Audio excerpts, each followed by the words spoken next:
నమస్తే, welcome to మనం TV. నా పేరు వలి. ప్రస్తుతం నాతో పాటు స్టూడియోలో ఉన్నారు ప్రముఖ రాజకీయ విశ్లేషకులు అప్పసాని రాజేష్ గారు. వారితో మాట్లాడదాం. రాజేష్ గారు నమస్కారం సార్.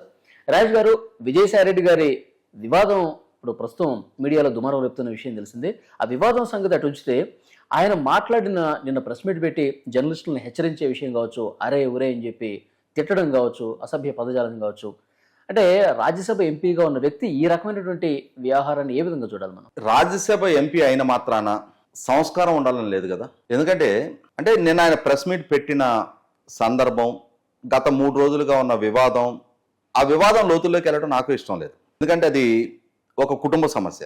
భార్యాభర్తలు 4 గోడల మధ్య పరిష్కారం చేసుకోవాల్సిన సమస్యని వాళ్ళు వీధికి ఎక్కించుకున్నారు.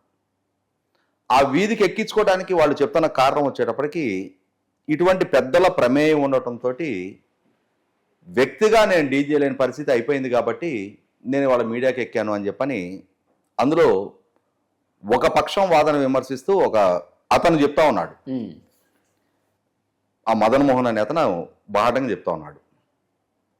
అటువంటి సందర్భంలో గత 3 రోజులుగా చాలా విస్తృతంగా చర్చ జరుగుతున్న నేపథ్యంలో వివరణ ఇవ్వటానికి మీడియా ముందుకు రావటాన్ని నేను తప్పట్ను. కానీ అక్కడ జరుగుతున్నది ఏంటి?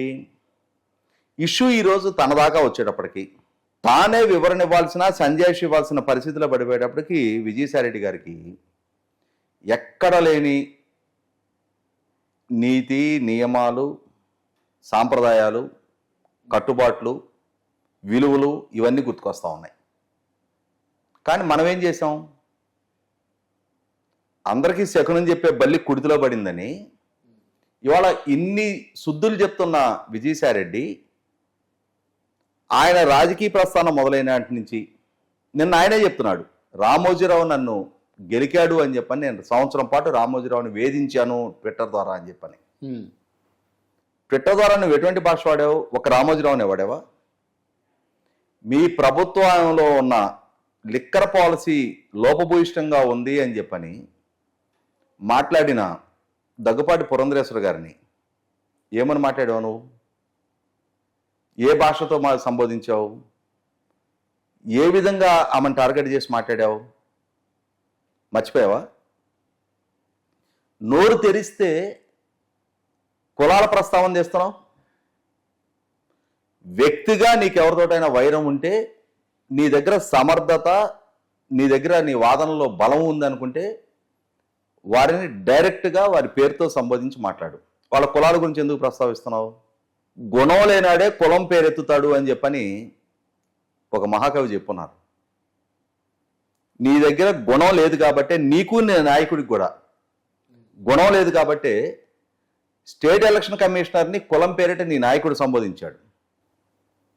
ఈరోజు నువ్వేం చెప్తున్నావు? శుద్ధులు నన్ను గురించి ఏదైనా ఆరోపణ వచ్చింది అన్నప్పుడు నా వివరణ తీసుకోవాల్సిన అవసరం లేదా అంటున్నావు. మరి ఎన్టీ రామారావు గారి చిన్న కుమార్తె ఉమామహేశ్వర గారు చనిపోయినప్పుడు నీ పార్టీకి సంబంధించిన ఒక సోషల్ మీడియా ప్రతినిధి దాన్ని నారా లోకేష్కి, చంద్రబాబు నాయుడు గారికి ఆపాదించి తప్పుడు కథనాలతో ట్వీట్లు పెడితే వాటిని కొనసాగిస్తాను నువ్వేమని కామెంట్లు చేసావు? వాళ్ళు మనిషి చనిపోయి కుటుంబం బాధతో ఉన్న సందర్భంలో దాని నుంచి రాజకీయంగా నీ ప్రత్యర్థుల్ని వేధింపులకు గురి చేయాలని చెప్పిన ప్రయత్నం చేసావు. మర్చిపోయావా? తప్పుడు కథనాలని చెప్పని రుజువైంది కదా. లోకేషే కోర్టులో కేసు ఫైల్ చేశాడు కదా. ఏం సమాధానం చెప్తావు ఇవాళ? పైగా రాజ్యసభ సభ్యుడిగా ఉన్నావు, 68 సంవత్సరాల వయసులో ఉన్నావు. ప్రెస్ మీట్ పెట్టిన సందర్భంగా విలేకరులని అరే ఉదయ్, అరే శ్రీనివాస్, ఒరేయ్ అరేయ్, నాకు తెలిసి నేను చాలా సందర్భాల్లో మనకి టెలివిజన్ అందుబాటులోకి రాకముందు ప్రెస్ మీట్లు ఏ విధంగా జరుగుతాయి అనేది మనకు అవగాహన లేదు. కానీ టెలివిజను 1980s టెలివిజను పోర్టబుల్ టీవీలు ప్రతి ఇంటికి వచ్చినాయి. ఇవాళ ఉన్న ప్లాజ్మాలు, ఇవాళ ఉన్న ఎల్సీడీలు ఇవన్నీ ఆ రోజుల్లో లేవు. పోర్టబుల్ టీవీ కొనుక్కోవటం ఒక లగ్జరీ ఆ రోజుల్లో. అటువంటి టీవీల్లోనే ప్రెస్ మీట్లు ఎట్లా జరుగుతాయి అనేది ప్రజలకు ఒక స్పష్టత వచ్చింది. అంటే ఈ 40 సంవత్సరాలుగా సుమారుగా ఈ ప్రెస్ మీట్లు ప్రజలందరూ చూస్తూ ఉన్నారు. ఏ ప్రెస్ మీట్లో ఏ నాయకుడు ప్రెస్ మీట్లు ఇవాళ నాయకులు మాట్లాడతారు, సినిమా నటులు మాట్లాడతారు, క్రీడాకారులు మాట్లాడతారు.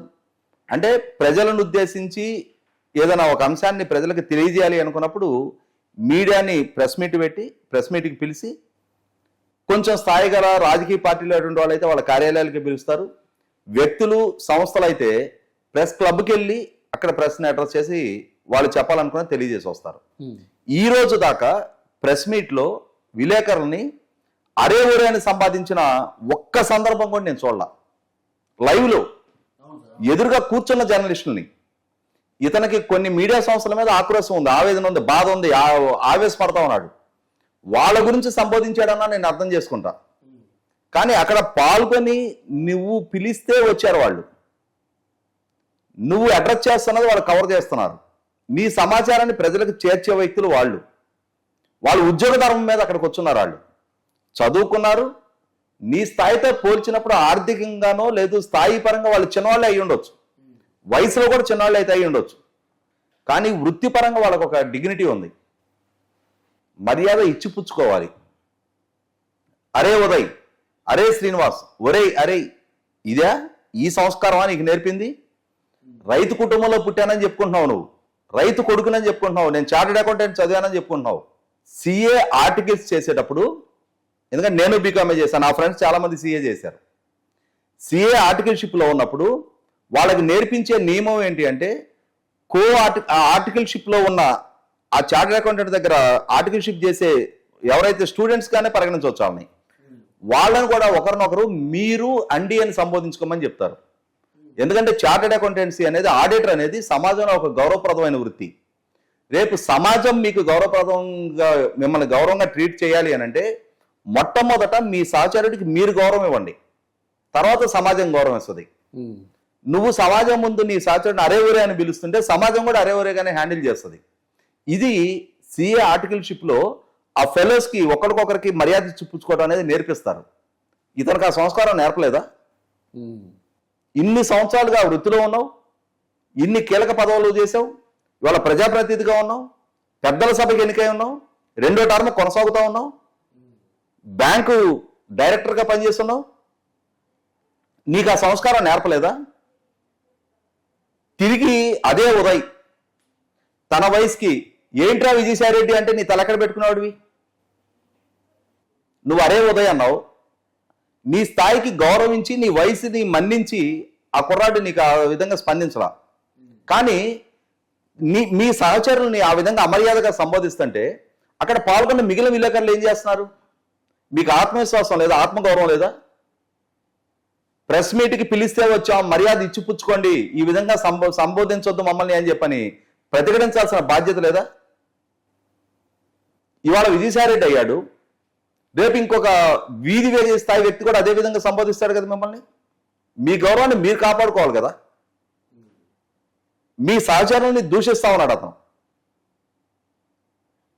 మీకు అంటే మొట్టమొదట జగన్మోహన్ రెడ్డి గారి కుటుంబ యాజమాన్యంలో ఉన్న మీడియా సంస్థ అయినా సరే అందులో పనిచేసేది కూడా విలేకరులే కదా. మీరు 10 మంది ఒకరికొకరు మీరు అండగా నిలబడకపోతే అక్కడ పార్టీల పరంగా విడిపోయి, కులాల పరంగా విడిపోయి, అతను ఈ కులాన్నే కదా అంటున్నాడని చెప్పని మిగిలిన వాళ్ళు మాకు సంబంధించిన అంశం కాదులే అనుకుంటే, కులాల నుంచి విలేకరుల దగ్గరకు వచ్చాడు అతను. ముందు కులాన్ని దూషించాడు, కులాలకు సంబంధించిన మీడియా సంస్థలు అని చెప్పని టార్గెట్ చేశాడు. మీడియా సంస్థలుగా నీకు ఏదైనా కంప్లైంట్ ఉంటే ఆ మీడియా సంస్థ పేరు చెప్పి ఆ పర్టికులర్ ఏ రిపోర్టర్ అయితే, ఏ యాంకర్ అయితే, ఏ యాంకర్ వ్యవహారాల పట్ల నీకు అభ్యంతరం ఉందో వాళ్ళ పేరెత్తి మాట్లాడావు. కులం ప్రస్తావన ఎందుకు తెస్తున్నావు? అంటే కులం అనేది ఒక సాఫ్ట్ టార్గెటా? పదే కులాల ప్రస్తావన ఎందుకు తెస్తున్నావు? నువ్వేమన్నావు? ఈ మహిళ ఒక కమ్మ సామాజిక వర్గం అయితే ఇట్లా మాట్లాడేవాళ్ళ అని చెప్పని అన్నావు. చనిపోయిన ఉమామహేశ్వర గారే ఒక రెడ్డి సామాజిక వర్గం అయితే నీ నోటి నుంచి ఇటువంటి పదజాలం ఆ రోజు వచ్చుండేదా? పురంధరేశ్వర గారి స్థానంలో ఇంకొక రెడ్డి సామాజిక వర్గం ఎవరైనా ఉండున్నట్టయితే ఆ రోజు నువ్వు ఈ విధంగా మాట్లాడి ఉండేవాడివా? పైగా ఏమంటున్నావు? జబర్దస్త్ రోతగా ఉంటది అంటున్నావు. ఎవరా జబర్దస్త్కి యాంకరింగ్ చేసింది? మీ ప్రభుత్వంలో మంత్రే కదా మొన్నటిదాకా. మరి అంత అసహ్యకరమైన ప్రోగ్రామ్ అని నీకు అనిపించినప్పుడు మీ నాయకుడికి చెప్పి ఆ మంత్రిని అటువంటి కార్యక్రమాలకు హాజరు కావద్దని చెప్పని చెప్పుకోవద్దా? ఎమ్మెల్యేగా ఉండి ఆ ప్రోగ్రాంలో పార్టిసిపేట్ చేసింది కదా. ఒక టీవీ ప్రోగ్రాంని ప్రస్తావిస్తున్నాం, మీడియా సంస్థలను ప్రస్తావిస్తున్నాం, ఆ మీడియాలో పాల్గొనే రిపోర్టర్లని, మీడియా సంస్థల్ని ప్రస్తావిస్తున్నాం. ఒక వార్త ప్రచురించే ముందు, ప్రసారం చేసే ముందు నిర్ధారణ చేసుకోవాలి అంటున్నావు. నారాసుర రక్త చరిత్ర అని చెప్పని మీ సాక్షిలో బ్యాన్ ఐటమ్గా వేసిన రోజు ఎవరిని నిర్ధారణ చేసుకొని వేశారు? నిత్యం విషం చిమ్మటగా పనిగా మీకు ఒక మీడియా సంస్థను పెట్టుకొని ఆ మీడియా సంస్థల ప్రతినిధులతో మాట్లాడిస్తా. ఈరోజు మీరు వచ్చి సమస్య మీ దాకా వచ్చింది, మీ గడప దాకా వచ్చింది కాబట్టి అని చెప్పని మీ వాదనలో బలం లేనప్పుడే కులాల ప్రస్తావన వస్తుంది. ఇంకొకటి సార్, ఆ పార్టీ అధ్యక్షుడు జగన్మోహన్ రెడ్డి గారు కూడా అసెంబ్లీలో కావచ్చు, బయట ఏ బహిరంగ సభలో కావచ్చు, ప్రభుత్వపరమైన ఏ కార్యక్రమంలో కావచ్చు, అసలు ఆ మీడియా సంస్థల పేరు లేకుండా విమర్శలు చేసిన పరిస్థితి లేదు. మీడియా సంస్థల పేర్లే కాదు, నిన్న మహిళల్ని ఈ విధంగా అవమానపరుస్తాడా అంటున్నాడు. నిండు శాసనసభలో జగన్మోహన్ రెడ్డి గారి సమక్షంలో భువనేశ్వర్ గారి గురించి వ్యాఖ్యలు చేసిన రోజు ఎక్కడ పెట్టుకున్నారు వీళ్ళందరూ తనలో? ఈ జగన్మోహన్ రెడ్డి గారు, ఈ విజయసాయి రెడ్డి గారు, వీళ్ళందరూ తల్లు ఎక్కడ పెట్టుకున్నారు? వీళ్ళ సమక్షంలో కదా. ఎవరిని క్రాస్ చెక్ చేసుకొని, ఎవరు వివరణ తీసుకొని ఆ స్టేట్మెంట్ ఇచ్చారు? వీళ్ళ సోషల్ మీడియా, నేనే సోషల్ మీడియా ఇన్ఛార్జ్ అని చెప్పుకున్న విజయసాయి రెడ్డి ఆధ్వర్యంలో వాళ్ళ సోషల్ మీడియా మార్ఫింగ్ ఫోటోలతోటి, మార్ఫింగ్ వీడియోలతోటి మహిళల్ని నీచాతి నీచంగా కించపరుస్తా పోస్టులు పెట్టిన దానికి ఏం బాధ్యత తీసుకున్నావు? ఎవరిని హెచ్చరించావు? మనం మహిళలకు గౌరవం ఇవ్వాలి, మనం ఇటువంటి విధానాలు ఎంచుకోవద్దు, మన పార్టీ ద్వారా ఇటువంటి ప్రచారం చేయొద్దని చెప్పని నీ వైపు నుంచి ఒక్క సున్నితమైన హెచ్చరిక, ఒక్క కార్యకర్తను కట్టడి చేసిన సందర్భం ఎప్పుడైనా ఉందా? ఈరోజు నువ్వు వచ్చి శుద్ధులు సూక్తులు చెప్తుంటే ఇవేవో చాగంటి గారి ప్రవచనాలు, గరికపాటి నరసింహారావు గారి సూక్తులు విన్నట్టుగా ప్రజలు వింటారనుకుంటున్నావా? దేనికి నువ్వు ఏ రోజు ముందుకొచ్చి వివరణ ఇచ్చావు? ఇవాళ నేను పోరాట యోధుణ్ణి, నేను ప్రజలకి సేవ చేశాను. ఏం సేవ చేశావు? నువ్వు చేసిన సేవ ఏంటి? రాజశేఖర రెడ్డి గారికి, జగన్మోహన్ రెడ్డి గారికి సేవ చేశావు. ఆ సేవ చేసిన పర్యవసానం తప్పుడు ఆడిట్ రిపోర్ట్లు ఇచ్చావు, మా చేత తప్పుడు ఆడిట్ రిపోర్ట్లు ఇప్పించాడు అని చెప్పని డెలాయిట్ వాళ్ళు సిబిఐకి ఇచ్చిన వాంగ్మూలంలో తెలియజేశారు. కలకత్తా నుంచి సూట్ కేసు కంపెనీలు ఏర్పాటు చేయించావు అని చెప్పని ఛార్జ్ షీట్ లో మెన్షన్ అయి ఉంది. 11 సిబిఐ కేసుల్లో అక్యూజ్ నెంబర్ 2గా ఉన్నావు, 9 ఈడీ కేసుల్లో అక్యూజ్ నెంబర్ 2గా ఉన్నావు. వైసా బ్యాంకు డైరెక్టర్ ఎలా అయ్యావు? ఆ బ్యాంక్ నుంచి జగన్మోహన్ రెడ్డి గారికి లోన్ రాగానే మళ్ళీ ఆ బ్యాంకు డైరెక్టర్షిప్ ఎట్లా రిజైన్ చేశావు? మారిషస్ కంపెనీలో ఎలా డైరెక్టర్గా చేరావు? ఆ మారిషస్ నుంచి జగన్మోహన్ రెడ్డి గారి కంపెనీలోకి పెట్టుబడులు రాగానే మళ్ళీ ఎలా మారిషస్ కంపెనీ నుంచి డైరెక్టర్గా తప్పుకున్నావు? ఇవన్నీ సిబిఐ నిర్ధారణ చేసి ఛార్జ్ షీట్లో మెన్షన్ చేసింది కదా. ఈ చరిత్ర ఏది ప్రజలకు తెలియదు, ఇవన్నీ ప్రజలు మర్చిపోయారు. ఇప్పుడు నాకు ఒక పదవి కట్టబెట్టారు కాబట్టి ఈ పదవి ద్వారా నేను పార్లమెంట్కి వెళ్తున్నా, నేను ప్రధానమంత్రులతో కలుస్తున్నా, నాకు మొత్తం ఆ నేరాలు అన్ని మాఫ్ అయిపోయినట్టుగా ప్రజల ముందు చిత్రీకరించే ప్రయత్నం చేసినా వాస్తవాలు అక్కడే ఉన్నాయి. కేసులు ఇంకా విచారణ స్టేజ్లోనే ఉన్నాయి. కొద్దిగా మర్యాద ఇస్తే మర్యాద పుచ్చుకుంటారు. ఇంకొకసారి ఈ కులాల ప్రస్తావన తేటం ద్వారా తిరిగి మళ్ళీ మిమ్మల్ని అనిపించుకునే పరిస్థితులు తెచ్చుకోవద్దు. ఓకే, నిజంగానే సార్, విజయసాయి రెడ్డి గారు నిన్న ప్రెస్ మీట్లో అట్లా మాట్లాడటం పూర్తిగా ఆక్షేపణీయం. జర్నలిస్టు మిత్రులందరూ కూడా తీవ్రంగా ఖండించాల్సిన అవసరం అయితే ఉంది. Thank you very much sir.